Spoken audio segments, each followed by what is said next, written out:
What's happening, world? Name's Raheem Flowers, and I figured that I made a video for Saturnalia.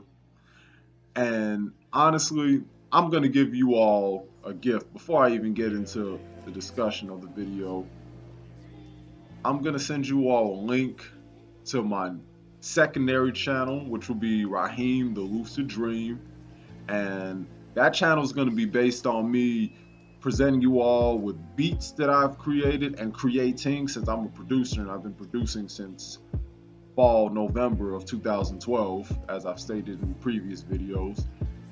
And as not only video collages and beats that I'll present, I'm going to have reaction videos, reviews on music, primarily hip-hop music in general, and as well as me giving film reviews when I'll have more time on my hand to watch films. I'll give you all my own take on it, and it's gonna be a more chill channel.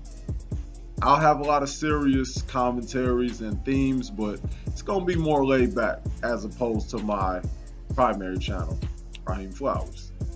Now, to get to the video, I really just want to be thankful for me obtaining all these subscribers. I did not amass this many subscribers. The quantity of subscribers that I've obtained has just been, man, round of applause, man. I'm proud of myself for that, but I can't even give myself all the credit, because that would be BS to do that, and that would be disingenuous. So I have to thank my brother Collage Knight, who was formerly known as College Kid. Been rocking with you since summer of 2017, man. Favorite video is Black Men Using Their Powers for Evil, the corruption of black women from the 1960s to the 60s to 2010s, which I have on my channel as well, and with the grace and the permission of the brother. And the one where Orlando Brown was exposing the industry in, I believe, Montana 300. So to my top 3 YouTubers who, in my opinion, are like, they're beasts, man, titans, and College is one of them. Chronicles of Judah, even though I just got into his channel a few months ago, shout out to that brother, man. He really does put things into perspective. He's a critical thinker, and he looks at things in a quote-unquote mythological as well as historical and biblical place. Spiritual brother. I respect him a lot for that. Very consistent in what he does, and I like his reactions and his whole perspective. You know, he gives you all practical / viable solutions, and he's just somebody who mixes in his own personality and his own sense of humor, and I like that. Somebody who doesn't take themselves too seriously, but is serious enough to where you have to chime in and you can't really run away from the statements that he makes. So, you too, Judah. Shout out to Chronicles of Judah 144. Now, this is a one who hits me more personally. I have more of a personal relationship with this man, like just from us conducting businesses and having discussions with one another, and I have videos with him, and that's Big B Kel, Brother Kel, who, in my personal opinion, has created a legacy in speaking about issues in regards to the so-called black race, in terms, especially primarily, of the so-called black man, of the black man. So, Brother Kel, you watching this, I hope that you chime in and listen to what I gotta say, and you continue on to encourage me as a young brother coming up in the world, because you really understand the internal aspects, and I just love the creativity that he's had over the years. I've known about Brother Kel, Big B Kel, for the last 3 years, since 2015. And one of the first videos I saw was about him going off on this, this hood booger, this hood rat, this ratchet chick from Chicago. I believe she was a single mother, and he was just giving a good assessment, and I always respect his analysis and just the video collages and just the consistency and the insight, the knowledge and the wisdom he's always given out his videos, and he's given me personally. I I've always appreciated that, Brother Kel. And you know, we're gonna be making moves, man. Like us as so-called black men, we're gonna be making moves, especially for 2019. As a pansexual once said, can't stop, don't stop, they says. But for real, that's what I really want to discuss. But I mean, I'll get into the honorable mentions a little later. Saturnalia coming up. You see, this world is not built on people presenting facts, but just giving you narratives. Whatever sounds appealing, that's what people run with. Excuse me. These so-called pseudo-neo pro-black Negroes have done it. The so-called Caucasian, the white man, has done it. Why do you think even with Christmas, it's the gifts, it's about giving and receiving? That's what they tell you, right? That's what I've heard from watching shows like Ed, Edd n Eddy, watching Christmas specials with Charlie Brown. Fuck out of here. And you know what really made me think about Christmas as a kid? Ever since when I watched the Boondocks, I was about 13 in 2005. And Huey was describing Christmas to Granddad, to Robert Freeman. And he was talking about how in Saturnalia people would engage in a bunch of orgies outside, and you know, outside of like women, they were like orgies with other men. And you know, Saturnalia was really just a time where people like the Romans, Greeks, and whatnot would sit here and venerate their deities. And right now, I'm referring to Saturn, the guy with the scythe, or the god with the scythe. He's a god of harvesting. Saturn is not a benevolent god, not a peaceful person, chaotic entity. And this is what we venerate. Same way we do with Samhain, Halloween, we think trick or treat, when Halloween was much more brutal. And even at a point in time here in the States, in America, people were being terrorized. And people still would get terrorized. That's why people throw eggs and all that. But point is, it's all about just making it sound like it's glitter and gold. With Saturnalia, you had individuals like Leonardo da Vinci, who was into pederasty, and somebody who revised what is called Jesus, or Yeshua, however you pronounce his name, but him, the one you all refer to as Christ, the Lord and Savior, right? And you got to put things into perspective.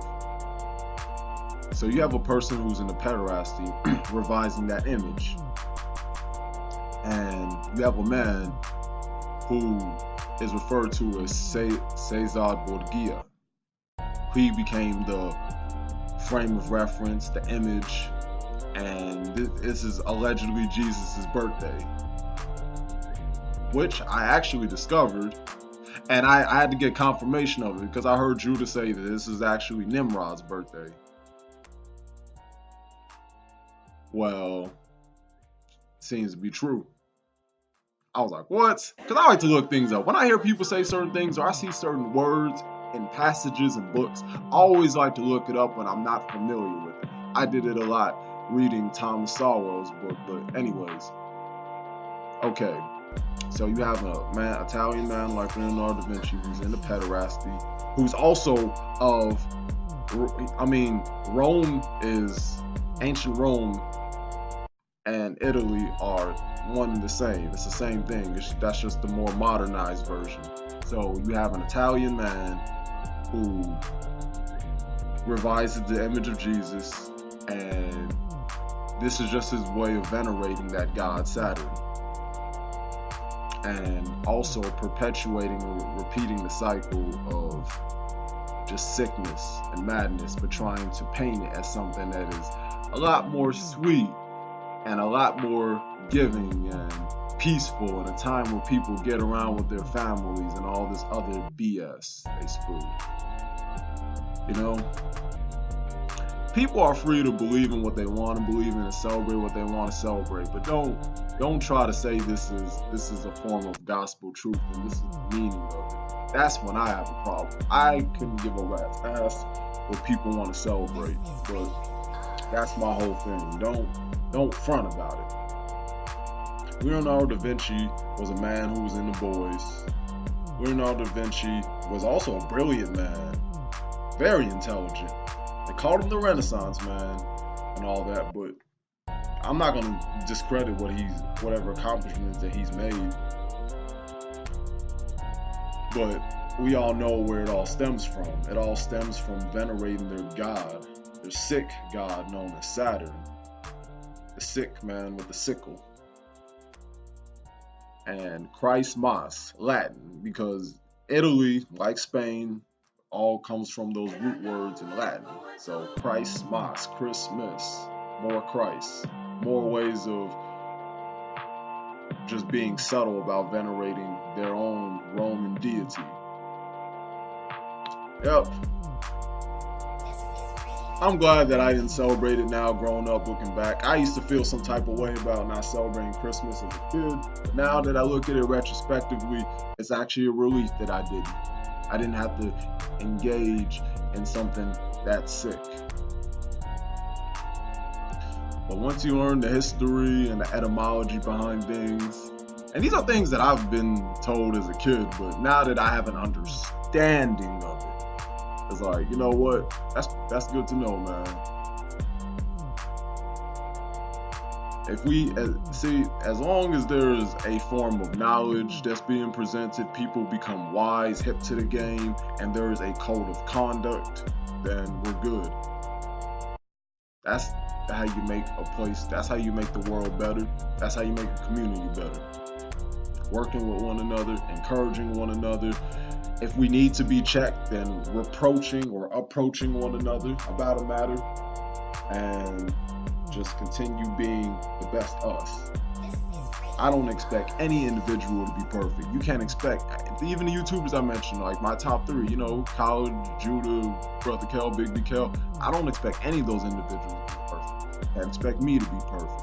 But what you can and you should expect is for me to be consistent in what I say, what I do, how I move. I also want to give an honorable mention, even to, you know, a sister like Tea and Crumpets, as well as Quest and Soul, as well as Ashley W. and Farrell Said It, Elder from Chicago. Hopefully one day I could work with him in the relative future. We could do something, have a discussion, do something productive, constructive. The young and the old, or I mean, I'm not youthful, but I'm still pretty young. 26. Been making videos since I was 23. Man. But yeah, I don't celebrate these holidays because of the hypocrisy, though, or, you know, it just goes back to what I said about how people like to just create narratives instead of actually give you the facts about history. Like, I'm fine with, because I understand that change is just happens within nature. I understand that. That is a natural law. But let's not sit here in front like this is what it's always been. That's my issue. It's not the issue of things being changed and revised. This is the narrative that they stick with, and this is what they think it's always been, especially in regards to Saturnalia. Saturnalia is just a way to worship Saturn. So they make it obvious with Leonardo da Vinci and his painting Caesar Borgia and Christ Mas, and him having, you know, his lineage to the Romans, since Italy and Rome are the same. Just like how you have certain nations like the Olmec and Mexico is the same, or ancient Maya and Belize is the same, or Inca and Peru is the same, or, you know, Mesopotamia and around the Middle Eastern area, and you know, Assyria, or Persia and Iran. So, yeah, same difference. History repeats itself, things might get revised, but the end goal is one and the same. But yeah, my gift to y'all is that there's a video collage that I made on my new channel that I want you all to see. And I got many things lined up for 2019. And I'm gonna definitely send links to people who I'm close to and connected with ASAP. So that's what I'm gonna say for now. Peace out, one love.